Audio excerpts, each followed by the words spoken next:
welcome. This is the Real Estate Lab, and we are here today to go over some listings, some properties, look at them, and give our opinions, our personal opinions on whether it is a buy or a bust. So I'm super excited because we have our opinions as realtors, why you should or shouldn't maybe pursue an opportunity. And we have a special guest today, Cedric. He's an inspector and he'll be providing his insight on why maybe you should or shouldn't. But let's go around and introduce ourselves, and that way you can know who we're talking to. Ian. Hey everybody, I go by ianofAustin everywhere on the internet. I am excited to talk to you today about what we should buy or what is a bust. JJ. Hey everybody, JJ Tolentino with the Next Level Property Group at KW, and I am excited about today's podcast because I typically don't surf properties with an inspector alongside with me. They come when we get under contract, so this is going to be fun. Let's check it out. Cedric, anything you want to say to introduce yourself? Hey guys, I'm Cedric. I'm a professional real estate inspector in the Austin area. You can find all of my information over at austinspec.com, and I'm excited to be here. We're so excited to have you. So thanks for coming. So it is not a realtor's job or an inspector's job or maybe a lender's job, but to tell a client whether they should purchase a property or not. We're there to be a guide, not an explorer. And so, but there are some things that we will definitely bring up to our clients when we're looking at properties. I call it running the traps. Do you guys do that too? Ian and JJ? Do I call it running the traps? No. Like, do you guys look at a property? Like, let's put it in perspective. So a client sends over an address and they're like, Ian, what do you think about this? Yes. Yeah, that's an everyday conversation. So And running what do the you trap. say? What do you do? I don't know. I've never heard that term before. What is running the trap? So for me, they send me an address, pop it into the MLS, and I start looking over the different things that could potentially come up and make it a no-go property. So is it in a floodplain? Does it back up to a railroad track? Does it have a survey? Like, just things that might affect what they would want to do. Right? Okay. I mean, I just never heard it called running the traps. I would say I usually say, I don't say red light, green light. I say, I go by like color codes, right? So like, is there a red flag? Is there a yellow flag? Or are we good to go? Or an orange flag. That's another Too many term colors. we can talk about. Well, regardless of what you call it, us realtors are looking out for you, looking at what could potentially come up, and also our experience with inspectors. I mean, you walk in, let's say that you walk into a house. What are you looking for, Cedric? Are you looking for, diagonal cracks from the doorways? What does that mean? To be honest with you, I start even before I get to the house. As soon as I get to the neighborhood, I'm looking for cracks in the street that might indicate soil movement in the neighborhood. I'm looking at all the different roofs, especially if it's a neighborhood that was all built at the same time, to see if all the roofs are the same or if a lot of people have gotten new roofs. But yeah, just the initial impression, trying to get an overall view of the house. Just what does it look like? Has it been well taken care of? Is the lawn mowed? Kind of gives you a pretty good idea already what you could potentially find in a house. Is the lawn mowed? Yeah, that is details. That's a controversial thing. It is. Yeah, I know. It makes me think I need to get out there and mow my grass. People think I know. I'm getting ready to buy one of those robot mowers. They've come down enough in price where it's kind of worth it. Right? So that's a really good point, Cedric, because whenever I walk up to a property for a tour, let's say I'm meeting a client, I'm looking to see if the road slopes towards the house. There you go. You know, has there been any recent digging in the front yard? I mean, is there a septic like that's been serviced? And I'm just kind of, and it's not so much as like buy or bust at that point. it's just really a information gathering, There you go. you know. Mhm. One of them that I like to share is if we walk up and the driveway is segmented, how many cracks are in the driveway? Yeah. Right? Because that's generally an indication of soil movement, in my opinion. And But for everybody watching, we have to say in our opinion because we're not lawyers, we're not inspectors, and all that sort of stuff. And I think too, like it's different perspectives because everybody has a threshold for what they're willing to do once they purchase a home. They have a budget in mind, and so someone's cracked driveway could be another person's opportunity. A-okay. So let's JJ, did you have an opportunity to pull up a listing that we could peek at and maybe run the traps on? Yeah, let me think. There's a couple. Let's do this one here. Let me know when and you this share. is from the MLS.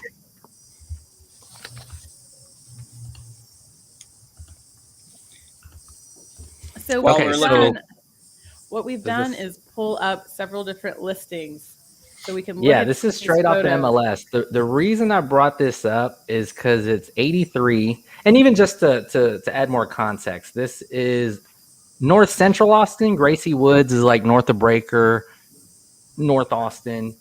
We're looking at built in 1983, so there's some age on that. Just like myself, I was born around then. Good age for me, but That's a great age. 1875 square feet. So 1875 square feet is listed about 500,000.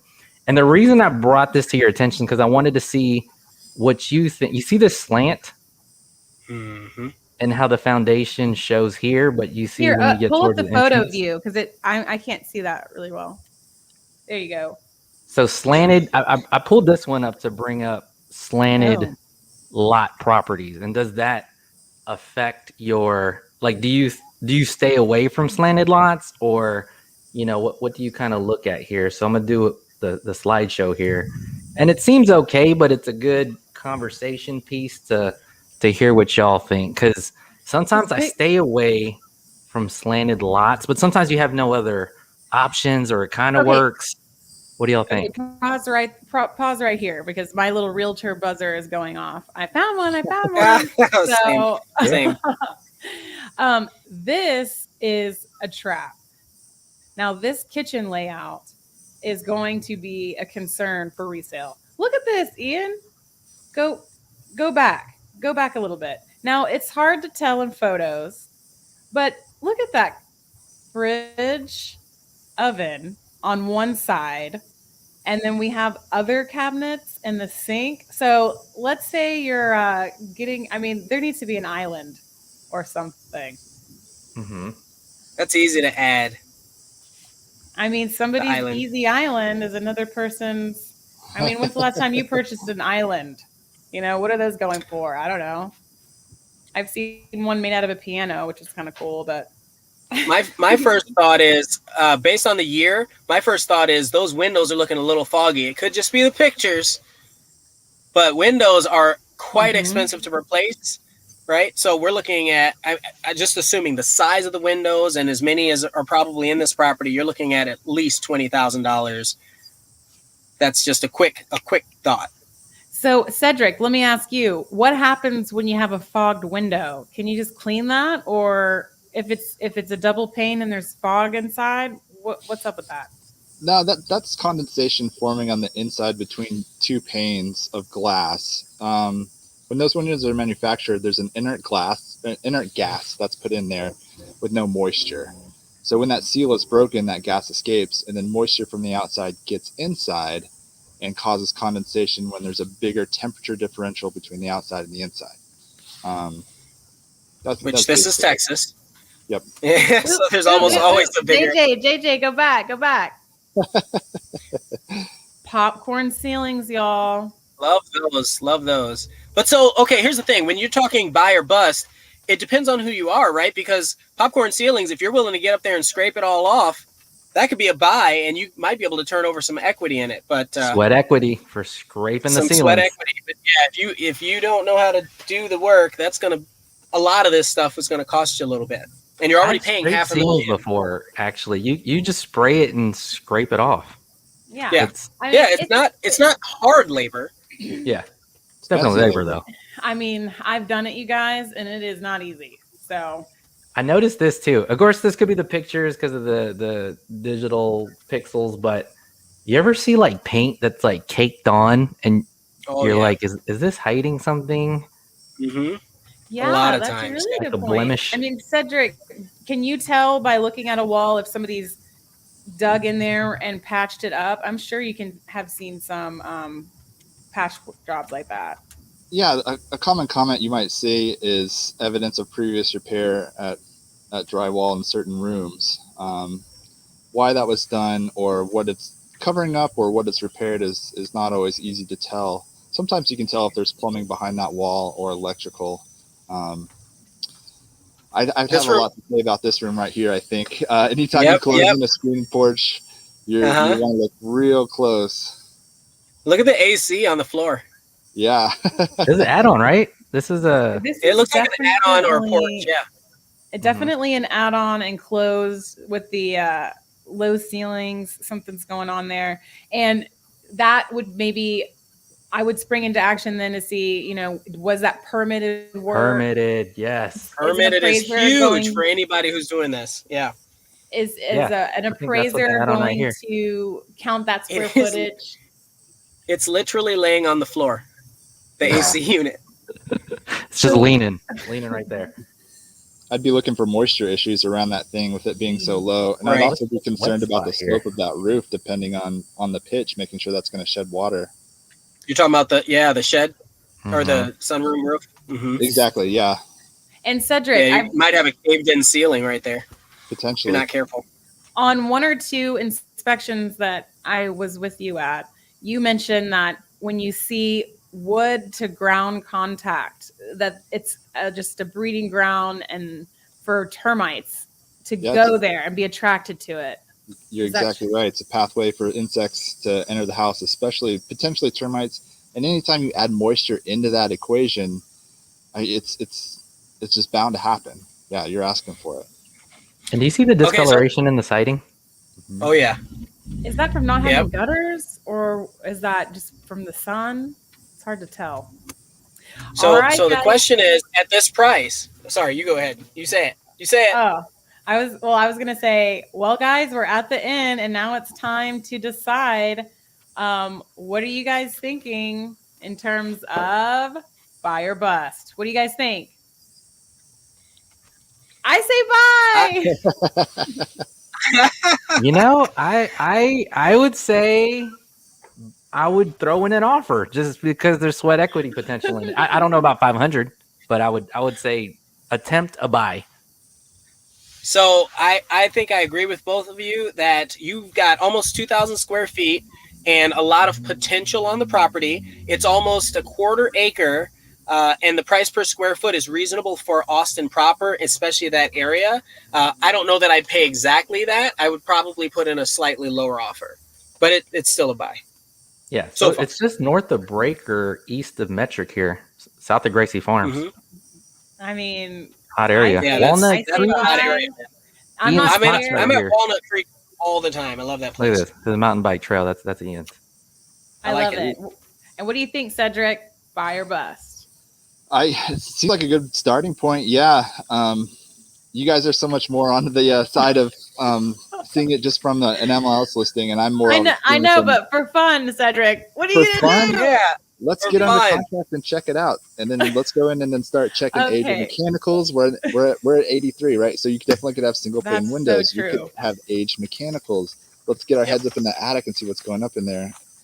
Yeah, I should do it. Cedric is the level-headed guy that's going to take us down. We're the most logical answer. We're the buyers with the heart of gold.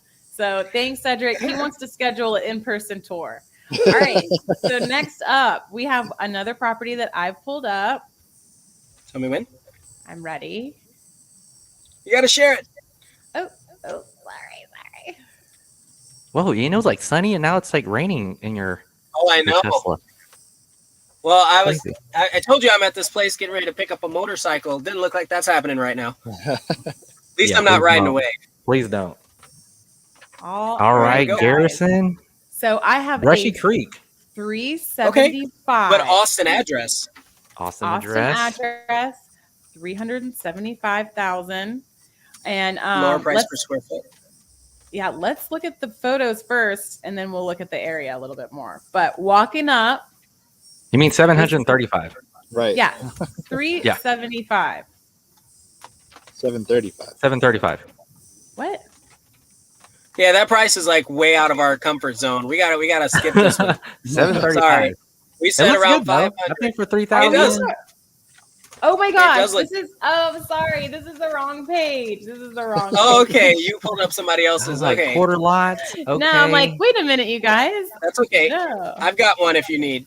Yeah, you go to yours. I'll pull mine back up. All right, I'll pull this away. Remove that. Uh-oh. We lost- I kicked Cedric out. Sorry. Okay. All right, I'll share one. I've got one up. Here we go. All right, window. Here we go. Share. All right. So, Ooh, whoa. okay. So 480 and in Crestview, right? Mhm. We're looking at almost a quarter acre again. Which is like 19 central North Austin for those people that don't know the Crestview neighborhood. Central Thank you. North. Another hot topic. Fire Look at the hot. price per square foot. These are approaching New York suburbs, right? 1,000 square feet. 1,000 square feet. So for a quarter Almost acre. a quarter Now, acre. Mhm. here's the funny thing. Look at the picture Oh they my put on this house. Lord. And they only provided 3 pictures. And so my initial thought is that this is, you want the lot, they'll tear the house down. Or they think it's worth it. I don't Right? think This we're is the kind of saving stuff that you one. see. That one I looks don't know lot like it prices. is beyond help. So here's the thing. I like going a calculations little here. further with my buyer clients and investors. So you've got no HOA. So that's interesting. It's a large enough lot where you might even be able to do like an ADU or something, or short-term rental, 2 short-term rentals. And then it's also a super low tax rate. Oh my gosh, yes. Investment Right? special right there. That's what I mean. But the question, I don't know, man. well, that's the thing. That's the Uh-oh. question. Is it still a buy or bust? Cedric, when you see something like this, I know you, but what's your first thought? I need to hear your comments on this. I think it's a great spot for like a bunker that you don't want anybody to find. You just bury it under that, and then you got your own private place. That's my first thought. Have you inspected a home in this? I mean, because I feel like these, you don't get an inspection. This is kind of like as is situation. Yeah. I have definitely inspected homes in this condition, and it's really what I end up doing is creating a list of things to put on an amendment or a list of things to fix for the contractor. That's basically what I end up doing. Wow. That's amazing. 1961. Yeah. All right, So buy or guys. bust. 1, 2, 3. What do you think? Bye. I love that. I Hey, love guys. that. For 500,000. They are not making more land in these parts. Okay. And I think that, I mean, this has had one price reduction. If I had a cash buyer, you could probably go in and really lowball them, and there might be some opportunity there. Yeah. JJ. Man, I love the idea of the land. I would just And throw the location. land. I love Central Austin. I love Crestview. If they were closer to 2s, 3s, I just feel like it's so far. Like we may be wasting each other's time. I would say bust because it's priced too high. My If you're developer ready had if you're ready to build though, JJ, and you're a but okay, so you developer, build 2, $600,000 condos on there. You build walk an away A- at 1.2. you'll build an A and a B. Yeah. Oh, let's say 700,000. So you Yeah. walk away at 1.4, but you're buying the land at 5, and then you're putting the money into. I don't know. Seems like I don't know. It seems like it's thin margins, right? It's thin margins, but I'm not. I could dig deeper into it, but just like a very quick developer, which I'm not. I'm a realtor. numbers, it seems too far of a stretch. I feel like me and the seller would just be going back and forth. Okay. All right. What do you And think, Cedric, Ian? what about you? Cedric? I see built in 1961, and I immediately start thinking aluminum wiring. I start thinking cast iron piping. I start thinking expensive things that you're going to have to dig underground to replace. Yeah, Depending on the what you want digging. to do with the property, it might not be a big deal, but if you're going to try to salvage that property, it could be a big deal. Mhm. Yeah, my instinct is hire a bulldozer and get that one out of there. Inspection for possibility of zombies. Okay. I think I'm actually aligning with both JJ and Cedric on this one. Sorry, Liberty, but I think because there is a lot of opportunity, but you have to bulldoze, you have to dig all the stuff that's in there out, and the cost of that plus the price of this home is going to exceed what most investors want to cover for ARV. Even putting two brand new large properties on there. If they can get away with it, maybe, but I mean, you'd have to have a pretty significant profit in order to make that worth it, including I heard all your lumber's taxes. going down a little bit. Sure, lumber. Yeah, if lumber goes down and all the other, and it's easy to get the parts and labor's cheap. Like there are so many variables in there. Right. Right. I can't even get my builders to finish the houses that we've been under contract for months. Yeah. So, yeah. All right. So yeah, Timing Mark. on that one. I like what Mark said. Inspection of possibly zombies. Let's get to some of these comments. So check this out. Master Jedi says talks about Disney buying almost 8,000 acres in Austin. Oh, has this been confirmed? But yeah, Master Jedi You heard has it here confirmed. first. Not confirmed. That's the first time I've heard of it. I've heard You know about what? the Bastrop That land is and a lot of other exciting. things, but Whether it's true That's or not, another- I'm happy. well, it's another big push for people investing in the area. If Disney's doing it, we're gonna have Avengers walking the streets. I'm gonna be one of them. Watch. You watch. There's that Please bring us Netflix Cowboy HBO Mickey. deal. That's all I want for Christmas. It's Cowboy Mickey. I think this is a question for Cedric. Okay. Can we read it? I see in my new build home frame a finger crossed attached stud in most of wall parts. Is that an issue? Finger crossed attached stud. I'm not really understanding the question, I don't think. I'd have to see a picture, to be honest. I'm not really sure what they're asking, unfortunately. Well, Is there a AK stud that should be shown? Cedric is you can find him and his information, and we will put that in the comments for you so that you can reach out to him and send him some photos. He's with Austin Inspect, and he can help you figure out what that is. Sanjeev, it's a rumor for now. We don't know the Disney thing's real, but it's on the rumor report basically. Who But there was knows? a deal with HBO and Netflix are getting office space out here. Oh yeah. That's confirmed. So Yeah. a couple more questions from Mark. Do you gauge slanted lots on a scale? Like, if they're really slanted, are you worried about it? I mean, I have seen, it depends on the architect, it depends on the age of the home, because new build construction in Lakeway, I mean, that's on the side of a hill. I've seen really big foundations. And so I think with me, it's the age. And if they've had past foundation problems, it's kind of looking at the big picture. JJ, what do you think? I want to hear what Cedric thinks because he's more. I have more opinions. He has more like you need to talk to the level or the. So look at the original foundation wall and see if there's been a lot of soil that's been moved away. You can usually tell if there's like a really rough part of the foundation and soil's washed away. Grading and drainage is a huge part of an inspection. You always want to make sure water's moving away from the structure. So in some ways, a sloped lot can be great. Another thing to look for if you're just walking around the property, look for big 2x2 squares of disturbed earth or flattened earth right next to the foundation. That's a dead giveaway of recent foundation repairs. So that's another thing to look at. Overall, no, I think sloped lots are fine as long as they're managed correctly and you don't get a lot of soil washout. I think they can be fine. Yeah, I think I mean, obviously, I'm going to agree with the inspector. Not obvious. That's not obvious. There are some inspectors out there that don't know what they're doing. So I appreciate your At assessment, least Cedric. You'll agree with Cedric. We trust Cedric. Yeah. Well, so like the erosion is a big thing, and also the wheelbarrow shaped dig outs. You got to look for those, and you can also see them in driveways. Sometimes you can see them around the houses. Yeah, so just be real careful with those. And then another question from Mark.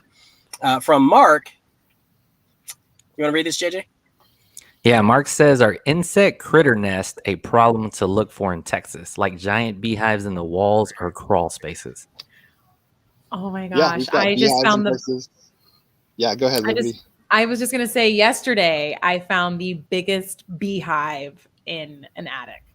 And there are companies that can come and remediate them and take them away and liberate them. But Cedric, go on. I mean, it's a problem out there. Yes, it's always going to be because it's wood. They will come in. You got it. Yeah. Giant beehives. We have boring bees in Austin and Texas in general as well, which are solitary bees that bore into the wood and build a nest inside the wood frame. And then, termites. What? We do have I never heard of that. That's crazy. Yeah, boring bee or carpenter bees. They're also called carpenter bees. They're huge. They're like the biggest bee there is. They're massive, and they leave like a dime-sized hole right in the wood. What? Those are probably the biggest ones, but we also get mammals and rats and all kinds of stuff up in the attic space, ring-tailed cats, all kinds of crazy stuff. Is it Raccoons. a concern? Generally not. It's generally a kind of a small thing, but you do want to have somebody look for signs of that potentially. Yeah, I had a raccoon problem, and it was in Spicewood, Texas, Oh yeah.